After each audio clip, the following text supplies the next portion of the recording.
feminist ideology and propaganda is hitting Japan badly. With no excuses of having to raise offspring, the average woman in Japan gives birth to just 1.4 kid in her lifetime, and legally declared equal to men. Females categorically must join the workforce to increase the national GDP and make up for lost manpower. It is the only option really appropriate, practical, profitable, and above all politically correct. This might be not enough for Western radical feminists, though. Some prefer to make men and women completely interchangeable so that it becomes irrelevant who's which, and they want to take the credit for Japan's transformation. In particular on the internet, an ugly, full-blown gender war has commenced.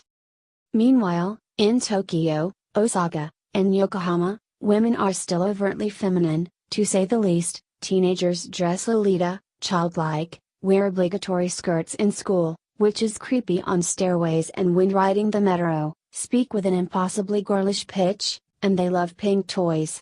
They don't play baseball, the national sport, they play softy softball. To be fair, the situation has somewhat improved during the last 10 years or so, when before millions of convenience stores sold porn material in their magazine sections, or when tourist shops in Akihabara ornamented their walls with nude pictures of 12-year-old girls, or when businessmen regularly paid high school teens for escort services, enjo kousai. Compared to much of Puritan America hinterland, Japanese society always seemed more bizarre and less romantic, with an entire range of services that the English language had no names for: hentai, bukkake, baruzra, and so on.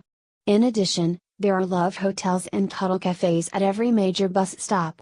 At last, mistress culture, in the past concubines, is far more elaborated Japan, and East Asia in general, than it is in Western societies. To some Western Uber feminists, this all is despicably male-centrist and backward Asian and thus should be shamed and forbidden. By American standards, Japan is quite backwards. Are video games sexist and racist? Or is Japan J.J. McCulloch, YouTube.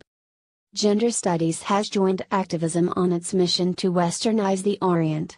It has essentially become part of the great narrative known as Orientalism, which means that Eastern people, including the Japanese, have no partake in world history and must be represented by Western historians.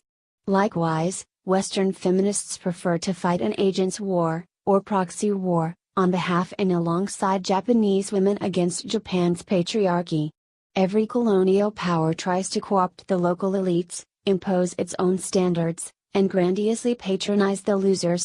For example, by humor and satire, or patronizing master narrative. Ever studied the writing style of Western flagship media such as Net, Wall Street Journal, Economist, etc., but most importantly, the invaders want to plunder the resources, mark their new territory, and steal the women of that place. There are two ways to achieve the latter: A. The local females are lured by power and wealth of the conquerors, and B. The local males are emasculated, e.g., deemed not good enough for their females. It is no secret that some Western companies in Japan, A. actively hire female employees either with higher salaries and better perks, or, B. they advertise themselves as superior match since Japanese companies are known to treat women bad, CB.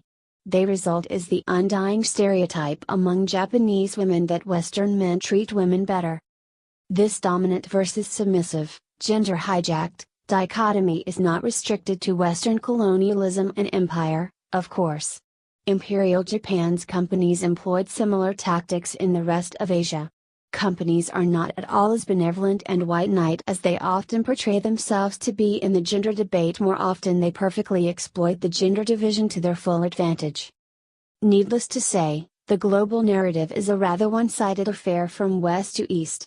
We are much more likely to read about the Western design on Japan, than the other way round. Already, high-profile American feminists have singled out Japan as the single most sexist, misogynist country in the industrial world, systematically oppressing women, worse, objectifying them as eye candy and submissive playthings. The Japan Times, said Western propaganda partner, is running the sexism mantra up and down the news. This campaign has hit Japan hard politically and economically. Economic-wise, Japanese manga, comics, anime, animation and film, and the game industry all have taken hits by Western pressure to conform to global, meaning US, standards of total gender equality. As a result of Western third-wave feminism riding the internet, which, to be frank, is largely composed of US companies posing as global public services, e.g., Facebook, Google, Tumblr, Instagram, YouTube, Yahoo, etc., legions of social justice warriors all stick their fingers in the face of the Japanese. It has become painful to walk in Ginza, Shinjuku, or Akihabara district in Tokyo and not feel slightly embarrassed, if not accomplice, by how women are depicted here: kawaii, cute, pose, big eyes, X-legs, underaged, and maximally fetishized.